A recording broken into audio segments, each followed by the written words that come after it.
For your health this morning, California faces dangerously hot conditions right now, as you just heard Dave walk us through. And it means that it's important to stay hydrated. And joining us now with some safety tips is our health expert, the lovely Karen Owoc. Good morning to you, Karen. Good morning. All right, so let's kick things off right now. First of all, walk us through how the big role that water plays in our bodies. So water, we use so much water in our bodies that we have to replace it. So interesting enough, this is how much water a woman uses and loses in a given day. Wow. So this is about 9 cups. And then for a man, you add another liter. So so if you are not replenishing all the water that your body uses, you're going to become dehydrated. You need water for respiration, perspiration, digestion, defecation, urination, all those things in order for your body to function. That's so really I know a lot of women that do not drink this much water in a given day. Oh, and gosh. we include it sometimes. Yeah, myself included as well. And now I know I have to drink that much. That's very good to know. Do you happen to know why it seems like men need a little bit more water than women do? So men tend to have more muscle mass. So that's just more, there's more water in muscle. Women tend to have more fat mass. So that's the reason why. Okay, and so walk us through, what exactly is the purpose that water serves because obviously you're encouraging us to drink more of it.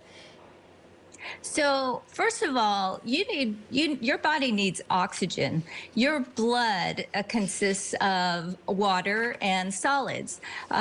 Plasma is about 55%, consists about 55% of your blood.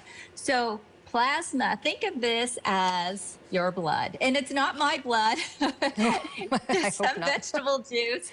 So notice it's very liquid, because plasma is 90% water.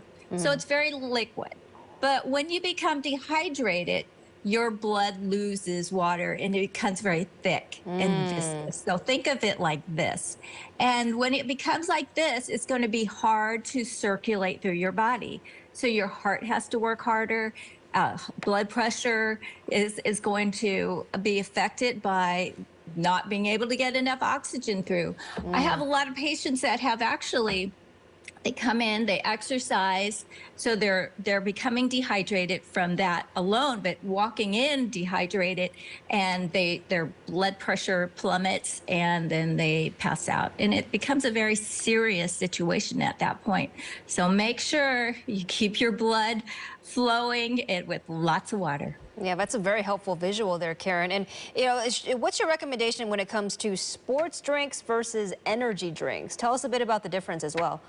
Well, a lot of people think that that's what they need to hydrate with. However, so first of all, just to differentiate the two, sports drinks, they do contain electrolytes and sodium and salts. The energy drinks generally don't, but they usually are full of caffeine just to get the energy flowing. But both of them tend to be very high in sugar, which is also very dehydrating. I don't recommend the sports drinks. A lot of they think that when they exercise, they need to drink the sports drinks, but they're so high in sugar.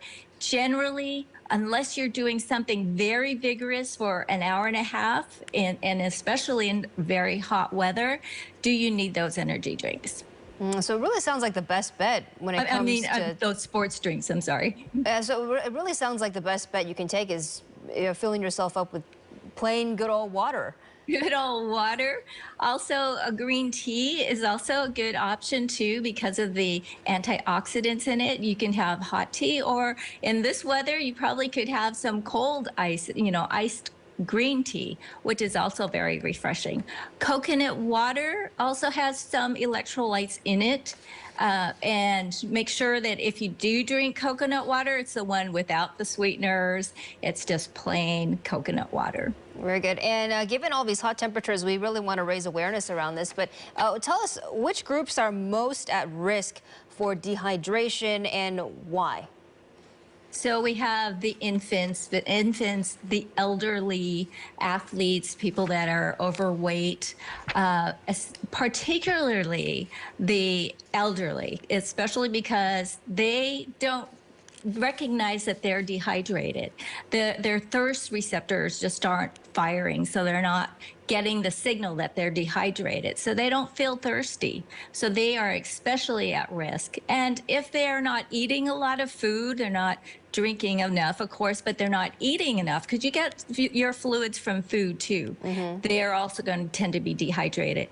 Also, the elderly tend to be on medications for heart and lungs, and that's also going to have an effect on some of whether you're going to be dehydrated or not. Okay, very good. Thanks so much, Karen Owoc, our health expert, for your valuable perspective this morning. We appreciate it.